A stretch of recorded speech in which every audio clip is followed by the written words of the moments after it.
A partir de agora, convidamos você e sua família para ouvir a voz de Deus nesses últimos dias. Uma programação da Igreja Evangélica Tabernáculo do Deus Vivo.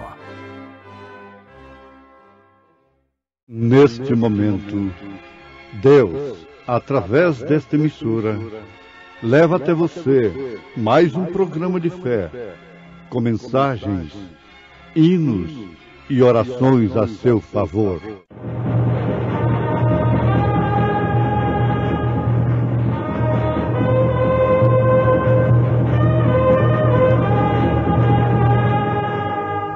Fé para vencer.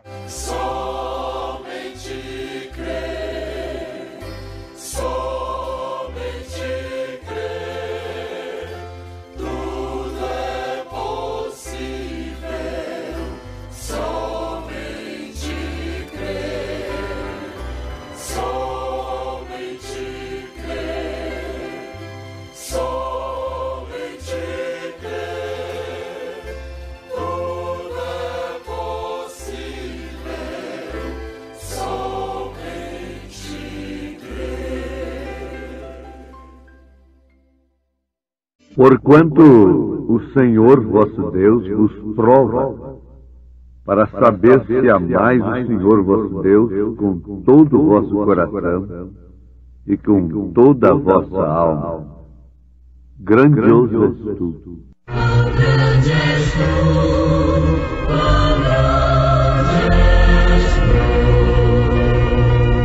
Senhor meu Deus, quando eu fico a pensar nas obras de tuas mãos, no céu azul de estrelas pontilhado, o teu poder nos mostra a criação. Então minha alma canta-te, Senhor. Quão grande és tu, quão grande és tu. Então minha alma canta-te, Senhor. Quão grande és tu, quão grande és tu.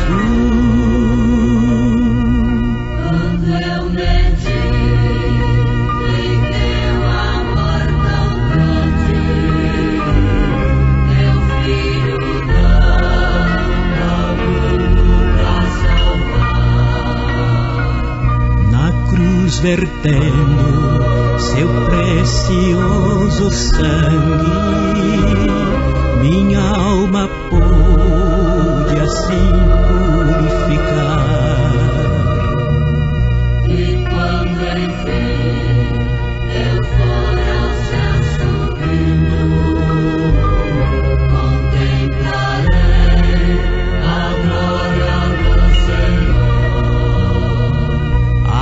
Adorarei, prostrado e para sempre.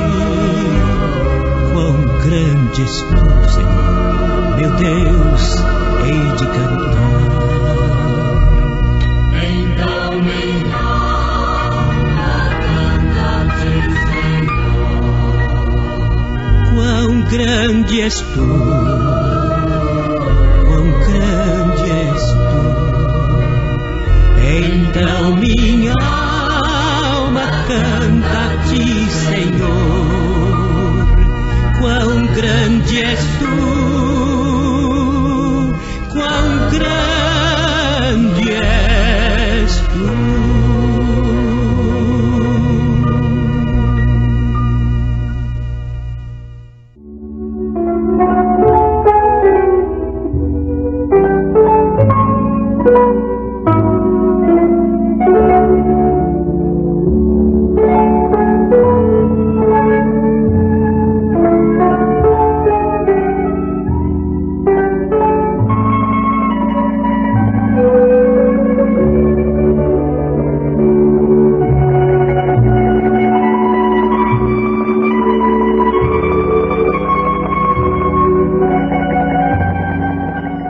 as montanhas, as passaradas,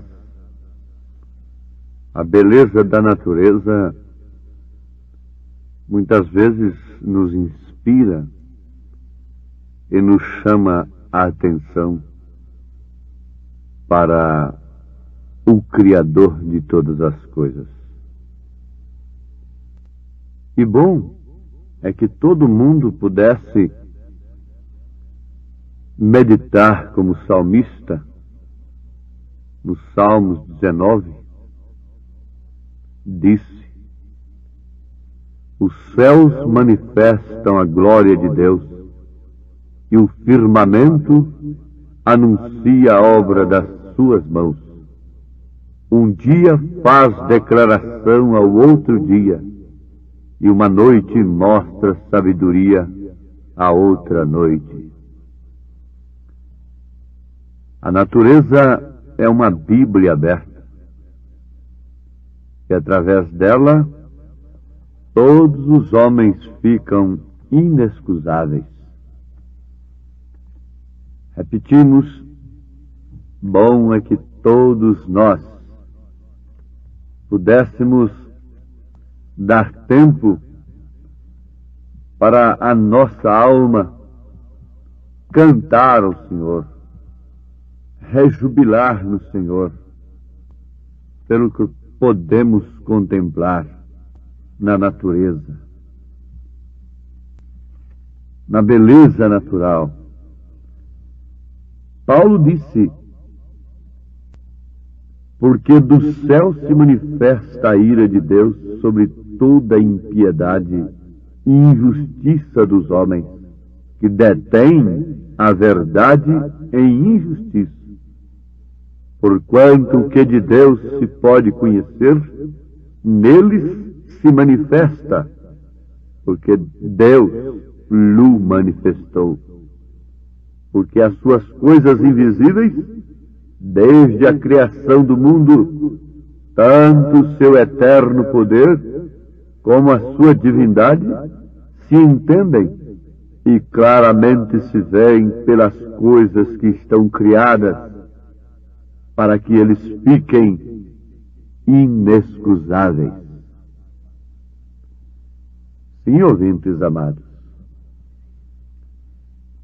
isto é importante e muito profundo e necessário para todos nós. Alguém me perguntou uma vez, por que em geral, as pessoas simples, mais pobres, mais humildes, é que dão mais atenção ao Evangelho? Eu disse, Jesus Cristo reconheceu isto. Ele respondeu aos discípulos de João, quando São João Batista estava preso, aguardando a sua morte, e apanhou alguns de seus discípulos e os enviou a Jesus com a seguinte interrogação: se era, de fato, ele mesmo o Cristo que havia de vir. Ora, João já havia se diminuído para que Cristo se manifestasse, pois ele próprio houvera apontado a Jesus Cristo como Cordeiro de Deus. Agora queria uma resposta se era, de fato, ele, Jesus, o Messias prometido. Jesus respondeu aos emissários de João: diga a João que os cegos veem, os coxos andam, os mortos são ressuscitados, etc. E o Evangelho é anunciado aos pobres. Na parábola da grande ceia, nós encontramos que Jesus Cristo estava falando justamente de coisas semelhantes. Ele disse que um certo senhor mandou seus servos convidar os seus amigos, aqueles grandes homens para a ceia, uma grande ceia. Mas eles não foram porque eles estavam ocupados. Uns tinham seus campos, tinham suas casas, preocupados com os casamentos e assim por diante.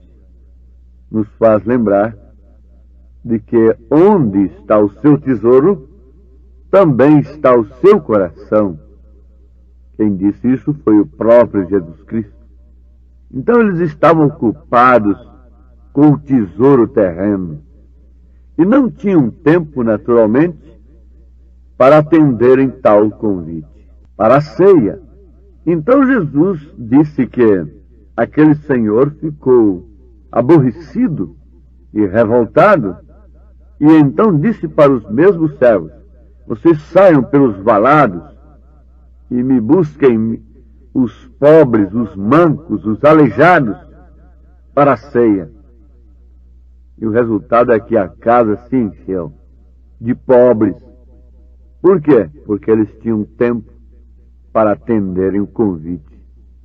Eles não estavam tão empenhados, tão empregados nas coisas terrenas, pois não as possuíam. E, naturalmente, tiveram tempo para atenderem o convite das bodas, da grande ceia. A natureza, a Bíblia aberta para os homens, as montanhas, os pássaros, os rios, a beleza que podemos ver sobre a terra, não serve de um convite para o homem? Porque mesmo detendo-se, parando um pouco, como me disse aquele doutor, aquele médico, esteve olhando em um país vizinho umas cataratas, aquela coisa mais linda, mais impressionante. E ali chegou um outro turista e disse: que maravilha, hein? O doutor respondeu: é maravilhoso.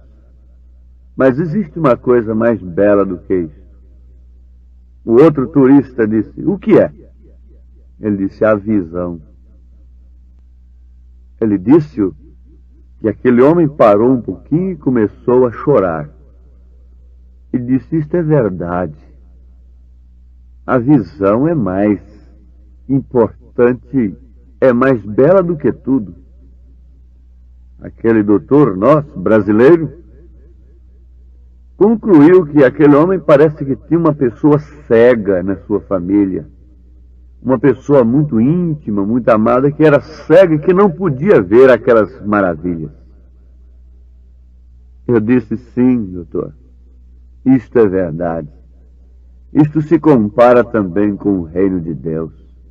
O reino de Deus é tão maravilhoso, é tão sublime, é tão glorioso, mas como pode ser visto pelos cegos? Tantas maravilhas de Deus que a natureza está mostrando em si mesmas, que se ela, que como transitória, passageira, é tão bela e oferece momentos tão sublimes, tão aprazíveis, então aquela outra vida, aquele outro lado, como não deve ser, sendo que é eterno? É necessário que haja visão para ver as maravilhas de Deus. A natureza deve inspirar o homem. Para isto, Jesus disse que um cego dirigindo o outro, ambos cairão no buraco. Os cegos não podem ver as promessas de Deus e por isso se agarram exclusivamente naquilo que eles veem. Homens que enxergavam não viram em Jesus senão um demônio, um Belzebu, porque eles enxergavam somente suas tradições, somente seus bastõezinhos de cegos, somente seus credos. Eles enxergavam somente aquilo, e no entanto aquele que nunca tinha enxergado, que nunca tinha visto nada, que não conhecia nada, pôde ver Jesus Cristo como um profeta de Deus, como o próprio Deus, pôde reconhecê-lo como Cristo, enquanto que aqueles que enxergavam não puderam reconhecer. Eles eram cegos, eles não tinham a visão de Deus. Eis aí o perigo da cegueira religiosa, da cegueira tradicional. Não permite que o homem veja as promessas de Deus no seu devido tempo. Não permite que o homem religioso veja o precursor da segunda vinda de Cristo. Não permite que o homem, por um bom senso, note que se a primeira vinda foi precursada por São João Batista, houve um precursor para a segunda vinda. E então a segunda? Mas eles dizem, a segunda já está escrita na Bíblia. Não precisa de um profeta. A primeira também estava. A primeira também estava. E eles estavam acostumados a cantarem nas sinagogas a primeira vinda. Mas eles não podiam enxergar. Eles não podiam ter visão. Não há coisa mais maravilhosa do que as cataratas, do que as maravilhas da natureza. Mas sobre tudo isso está a visão para ver estas coisas. Como um cego pode chegar ali e admirar as cataratas, e ter prazer em ver as matas, os pássaros e tantas outras coisas. Como pode um cego ter prazer numa mensagem que prepara a noiva de Cristo para as bodas do Cordeiro?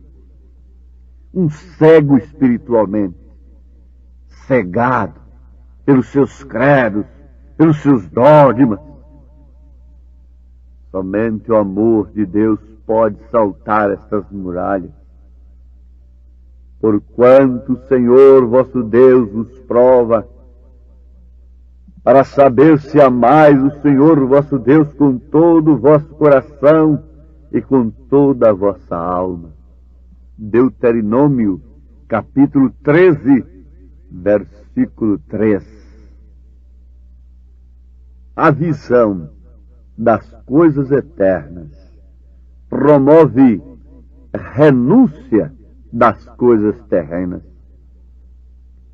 Se podemos enxergar as coisas futuras, se podemos enxergar as promessas de Deus, então podemos proceder como Abraão. Sair do meio da parentela. Muita gente pensa que Abraão foi rico. Sim, foi muito rico. Ele não passou de um peregrino. Ele peregrinou, diz a Bíblia. Ele não ficou estabilizado, preso em seus gados. Ele pôde ouvir a voz do Senhor. Ele pôde estar na ceia com Eloí.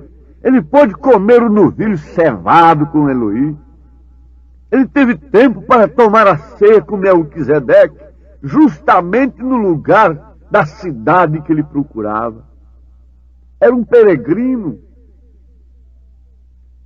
Se ele tinha condição para peregrinar, a igreja de hoje, a igreja noiva também tem condição para peregrinar, como filhos de Deus, demonstrando o seu amor, justamente nas provas.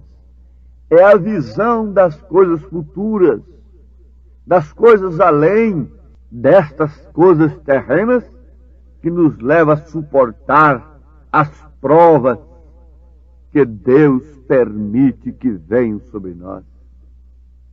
Sim, isso é absolutamente correto. As perseguições e provas constituem uma parte normal da vida cristã. E há somente uma coisa que nós podemos fazer acerca delas, entregá-las todas a Deus. Somente isto. Por que que aqueles cristãos morreram queimados nas arenas, tendo oportunidade de não serem mortos, de renunciarem a Cristo? Tragados por leões. Por que que Sadraque, Misaque e Abednego entraram na fornalha 7 vezes mais aquecidas? Porque eles tinham visão. Por que que homens entregaram as suas vidas pelo reino de Deus? Porque têm visão do reino de Deus. Por que que mulheres suportaram e suportam provas terríveis, insuportáveis? Pelas pessoas que não têm a visão da recompensa, a recompensa de suportar um marido incrédulo, dividido, com amor dividido, sem pedir divórcio, sem pedir desquite. Ela sabe que tudo passa e que há uma recompensa para aqueles que permanecem na verdade e sofrem por causa da verdade. Amar o bem todos amam, mas sofrerem pelo bem nem todos querem. Sofrerem pela verdade ninguém quer, a menos que o Espírito de verdade esteja nele. Ver as coisas além do céu azul, além desta atmosfera, além de todas essas belezas naturais, enxergar a beleza eterna de Deus, a terra prometida. Então, ao mesmo tempo, além das provas, além das lutas, porque hoje você está cantando, canta a minha alma. Hoje você está embebido com as belezas naturais, muitas vezes, mas amanhã você não pode mais ter momentos aprazíveis com a natureza, porque a dor não deixa, estará recolhido para um leito de morte. Então é hora de você ver Deus, ver além do céu azul, não somente contemplando as belas coisas da terra, mas também enfrentando as provas, as dificuldades. Oh, mãe de família, oh, pai de família, enxergue além do céu azul a recompensa daqueles que enfrentaram cadeias, sem poder ver o sol, sem poder ver o brilho do sol, sem poder ouvir um cântico de pássaro, sem poder ouvir um coral bonito, adestrado, um sermão muito eloquente, científico, mas eles estavam enxergando além do céu azul. Além do céu azul, foi Jesus preparar um lar pra dar a quem a vitória alcançar, anelo conseguir a vida no porvir, com fé no meu Senhor Jesus. Que Deus abençoe a todos os meus ouvintes, que cada um possa ver além do céu azul, tendo saúde, tendo visão para ver a natureza, e também podem ver além do céu azul na hora da dor, da perseguição, da prova. Essa é a nossa oração, em nome de Jesus Cristo. Amém.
Convidamos você e sua família para ouvir a voz de Deus nesses últimos dias.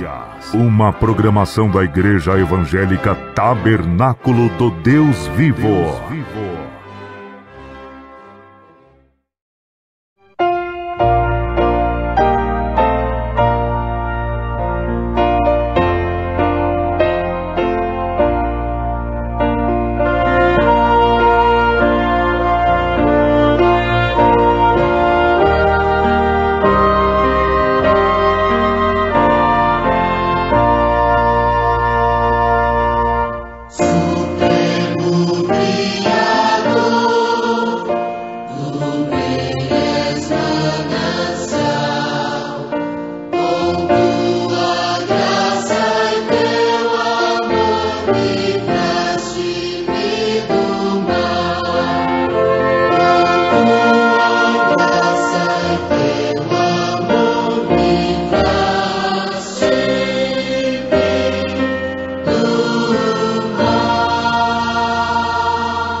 Você e sua família para ouvir a voz de Deus nesses últimos dias.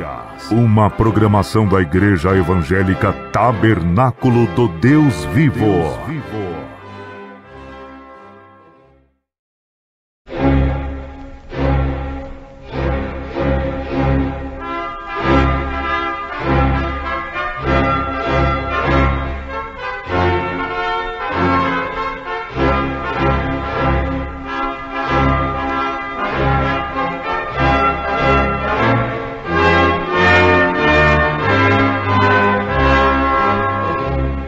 Neste momento, Deus, através desta emissora, leva até você mais um programa de fé, com mensagens, hinos e orações a seu favor.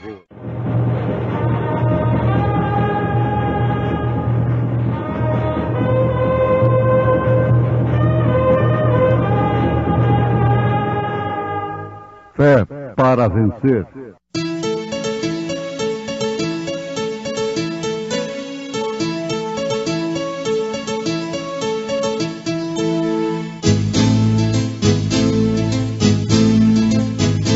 Mensageiro Deus enviou seu profeta, seu profeta Este som de alarido retumando está, retumando está. E as águias de Deus, e as águias de Deus já voando estão, já voando estão. William Branham foi seu nome e Deus foi com ele, e Deus foi com ele. E a coluna de fogo sempre lhe seguiu, sempre lhe seguiu. A palavra ele pregou, a palavra ele pregou com fidelidade. Isso diz aquele que tem na sua destra 7 estrelas, que anda no meio dos 7 castiçais de ouro.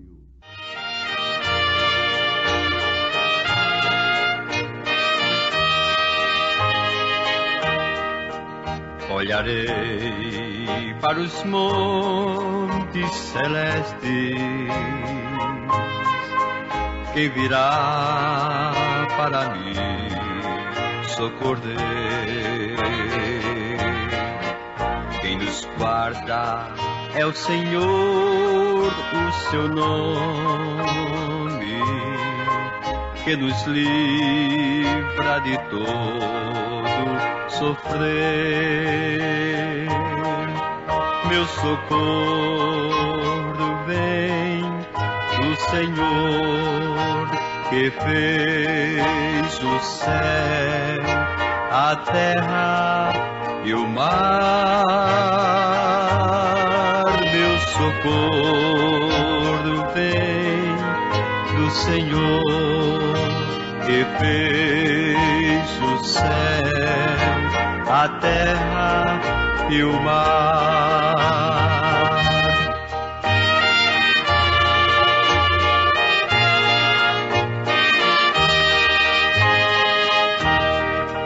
Não fará vacilar os teus pés. O Senhor é o guarda de Israel. Sua sombra à sua direita. O Senhor para sempre será. Meu socorro vem do Senhor, que fez o céu, a terra e o mar. Meu socorro vem do Senhor, que fez o céu, a terra e o mar.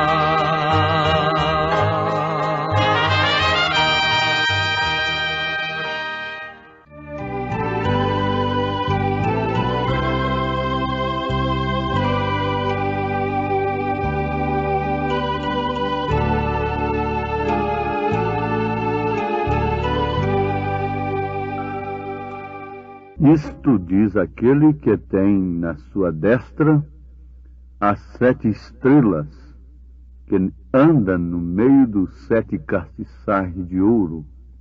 Apocalipse, capítulo 2, verso 1. Isto diz aquele. Antes de tudo, ouvintes amados, vamos saber quem é aquele e o que é que ele diz. Uma vez que a Escritura diz, isto diz aquele que tem na sua destra as 7 estrelas, que anda no meio dos 7 castiçais de ouro. Conforme nós temos dito, o Apocalipse e o Gênesis são 2 livros terrivelmente odiados por Satanás. Sim, a revelação desses 2 livros é terrivelmente odiada pelo inimigo das nossas almas. Bem entendido, a revelação destes 2 livros. Porquanto a revelação do Gênesis e do Apocalipse desmascara Satanás, que tem se feito, depois de perseguir a igreja e ver que ela prosperava mais no espírito e na fé, tem se feito de cristão, entre aspas. Muito bem. Este que diz é aquele mesmo Senhor, Jesus, Senhor e Cristo, que São Pedro faz referência no livro de Atos dos Apóstolos. Ele é Senhor e Cristo. Portanto, ele não é uma segunda pessoa. Começa aí o desmascaramento de Satanás.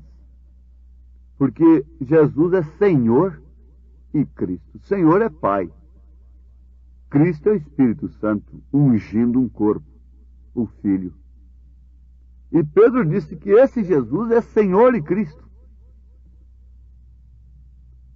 Eis aí, Ele é o único Senhor, o Todo-Poderoso, o Deus Todo-Poderoso, e fora dele não há outro. Ali então, quem está falando é o Todo-Poderoso, é o Salvador.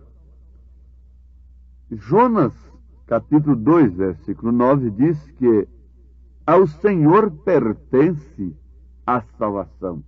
Agora eu pergunto, ao qual Senhor Jonas estava se referindo? Ao primeiro, ao segundo ou ao terceiro? Ao Senhor pertence a salvação.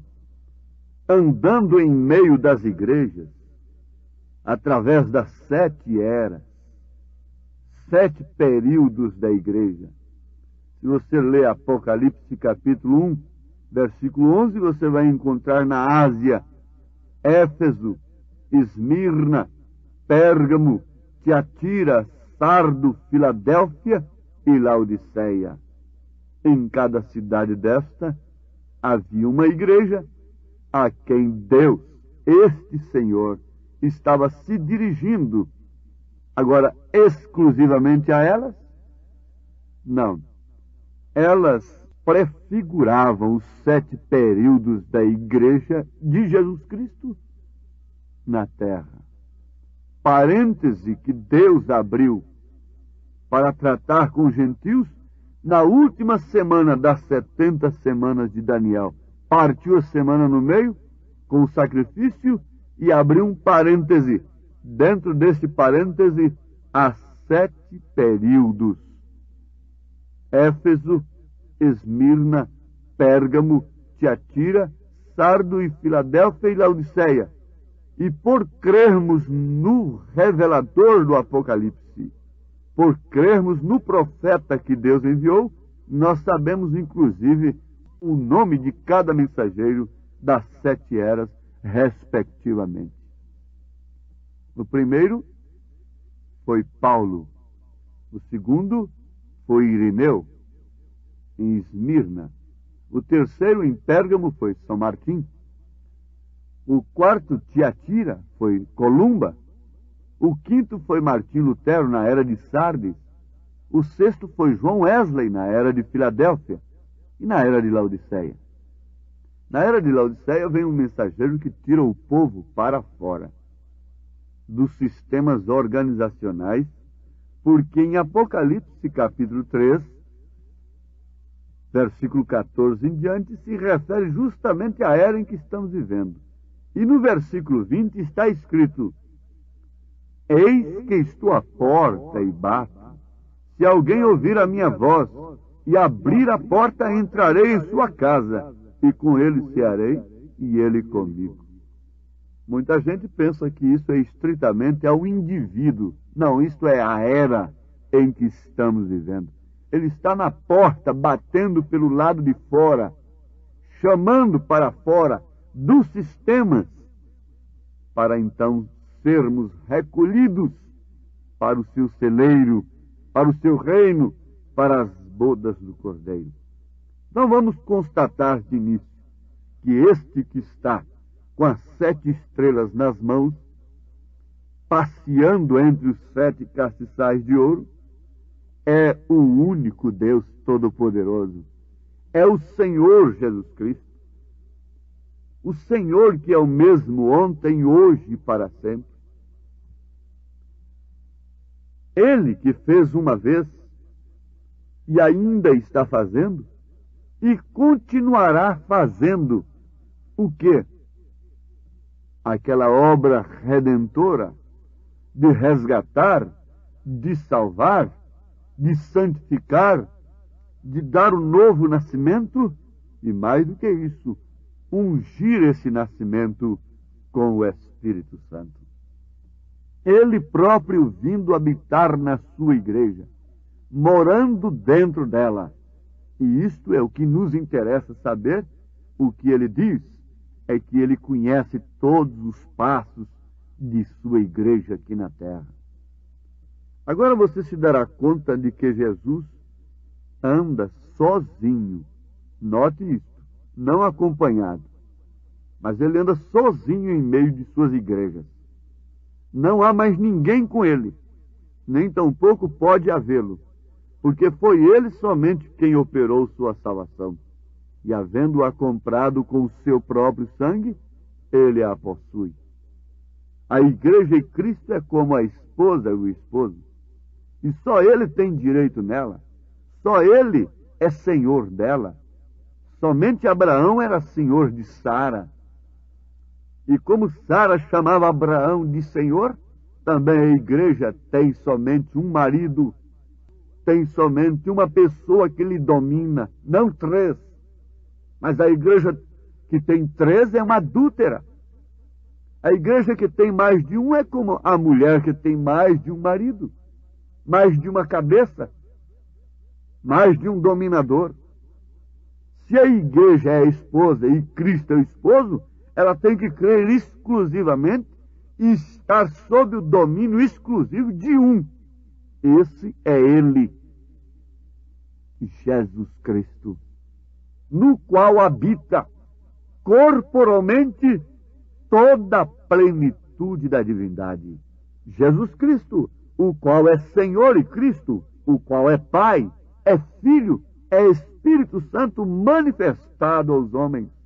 Quando Filipe quis conhecer o Pai, Jesus disse: há quanto tempo estou convosco, Filipe, e não me tendes visto?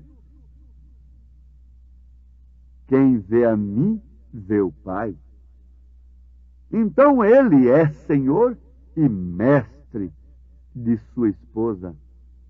Ele não tem outro, ele não precisa.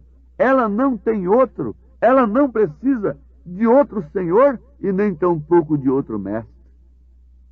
Se nós aprendemos de um mesmo mestre, nós sabemos igual, nós agimos igual, nós nos portamos igual.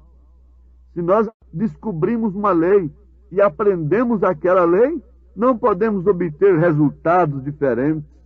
E como as igrejas estão com tantos resultados diferentes uma da outra?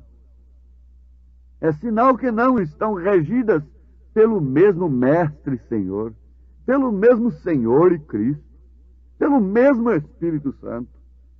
Ela dá a Ele, ao seu Senhor, toda a glória.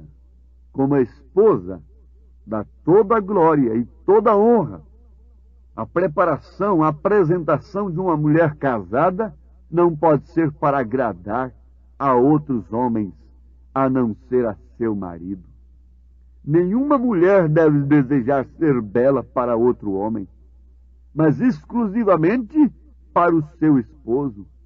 Ela não tem satisfação a dar com sua apresentação à sociedade. Ela tem satisfação ao seu marido. Assim é a igreja, se é que de fato ela é esposa dele. Ele não aceita uma esposa que se orna, que se embeleza para atrair a atenção de outros homens. Ele não é um covarde nesse sentido. Ele não é flexível nesse sentido, porque ele não divide a sua glória com outro, diz a Bíblia Sagrada. Ele não a repartirá com outro.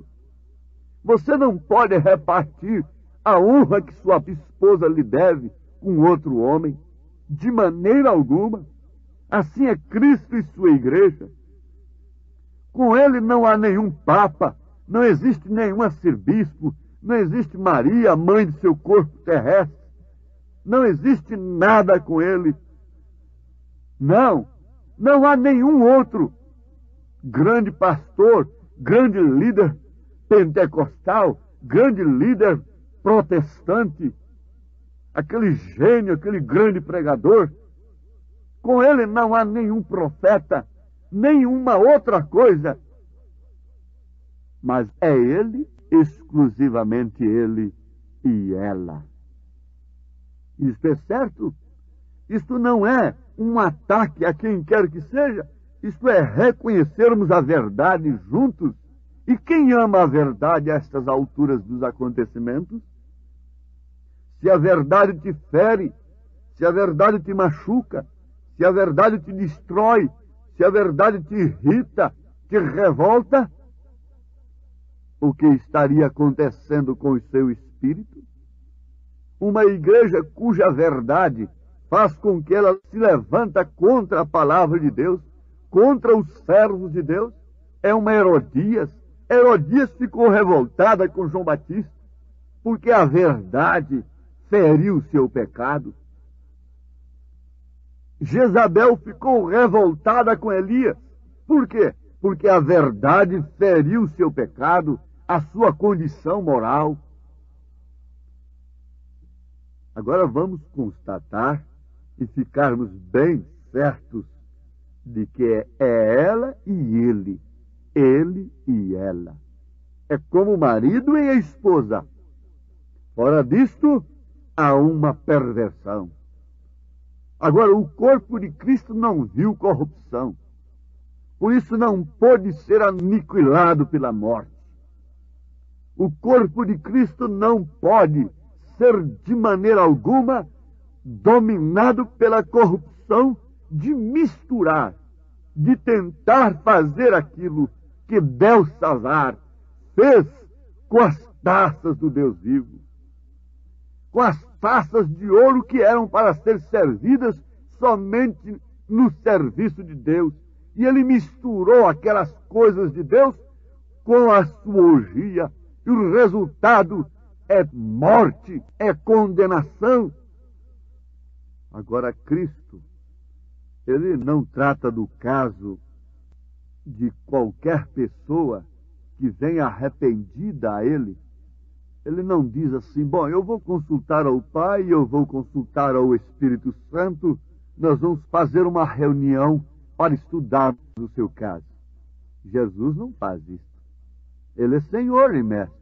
Ele é Rei dos Reis. Ele é Pai da eternidade. Ele é Príncipe da paz. Ele tem toda a autoridade, todo o poder no céu e na terra lhe foi dado. Se concentra naquele corpo, naquele tabernáculo, naquele único lugar provido por Deus para adoração e para fazer habitar ali o seu nome. Ele é a autoridade máxima para solucionar o problema de quem quer que seja. Eles não podiam solucionar o problema daquela mulher que foi apanhada em adultério, senão apedrejá-la de acordo com a lei. Mas Jesus tinha autoridade em si, porque ele era o autor da lei. Ele podia dizer, eu, porém, vos digo. Está escrito na lei de Moisés assim, mas eu, porém, vos digo. E ele teve a autoridade suprema, soberana, para dizer para aquela mulher, tratando com ela individualmente, sem consultar a quem quer que seja, vai-te, não peques mais. Ele teve autoridade suficiente para dizer, os teus pecados estão perdoados. Ele teve autoridade suficiente, capaz, total, de dizer para aquele ladrão, crucificado, arrependido, do seu lado direito, hoje mesmo estarás comigo no meu paraíso. Ele teve autoridade. Ele disse, todo poder me é dado nos céus e na terra. Quem lhe deu? Foi o Pai. Mas quem é o Pai? É Espírito que enche os céus e a terra, disse o Jeremias. E o próprio Jesus disse que Deus é Espírito. E São João disse que ninguém jamais viu a Deus, mas o Filho unigênito do Pai, que estava no seio do Pai, este o fez conhecer.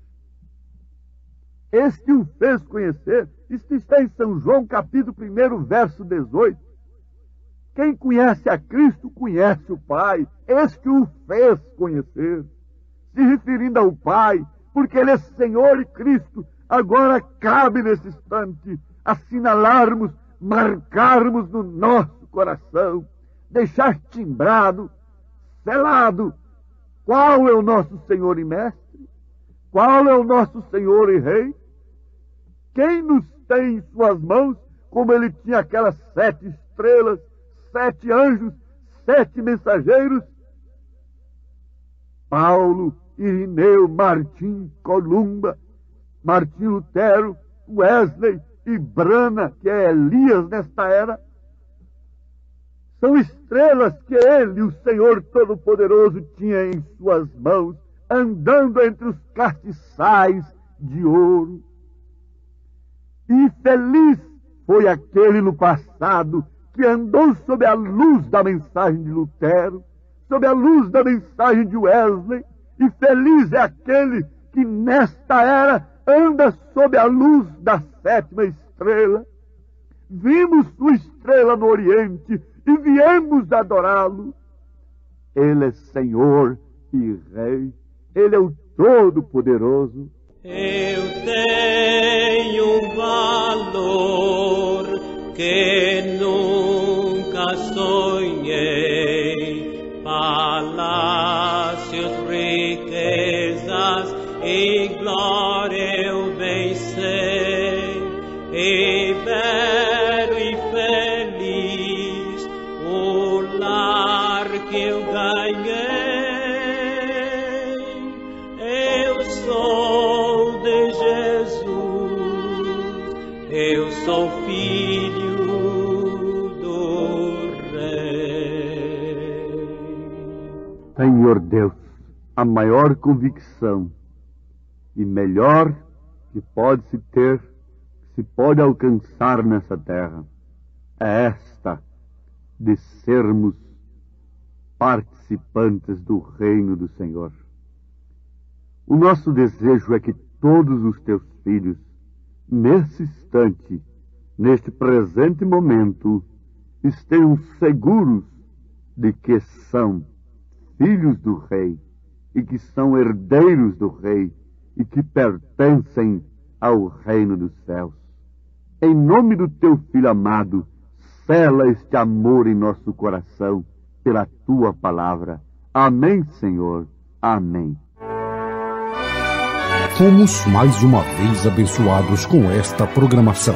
Convidamos você e sua família para estarem conosco amanhã neste mesmo horário, na rádio Shekinah FM 107.1. Nossos cultos são realizados na Igreja Tabernáculo do Deus Vivo, quarta e sexta-feira, às 19 horas. Nos domingos, às 8 e às 18 horas. Maiores informações, acesse avozdosinal.org.br.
sou filho do Rei.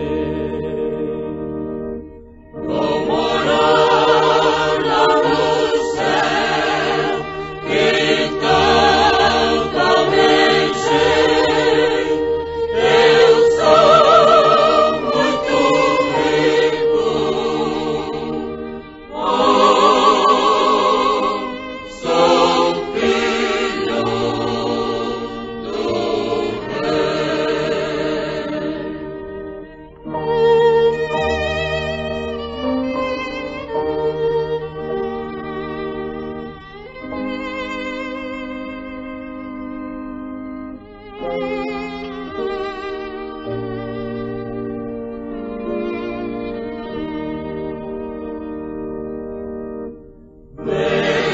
vermelhos rubis, brilhantes sem par, de mãos dadivosas, agora ganhei. Estou muito feliz, o céu é meu lar.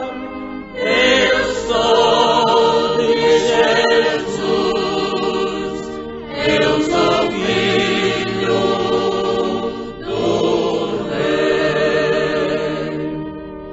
Vou morar lá no céu, que tanto almejei.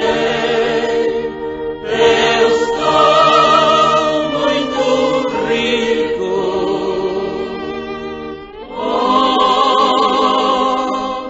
Sou filho do Rei.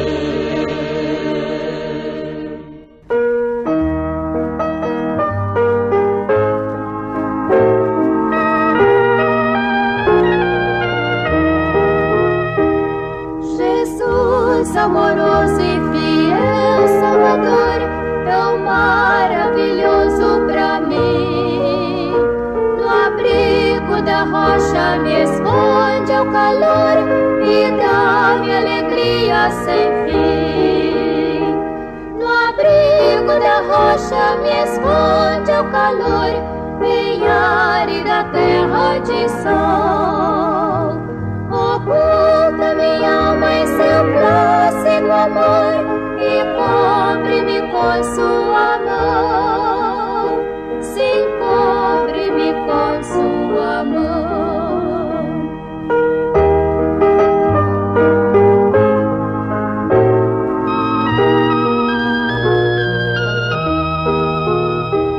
Coroa minhas horas com bênçãos à cruz, nos lábios me põe o louvor, cantando em transportes dou glória a Jesus, desceu-se leal Salvador.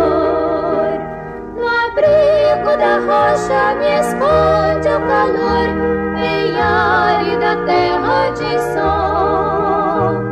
Oculta minha alma em seu plácido amor e cobre-me com sua mão. Se cobre-me com sua mão.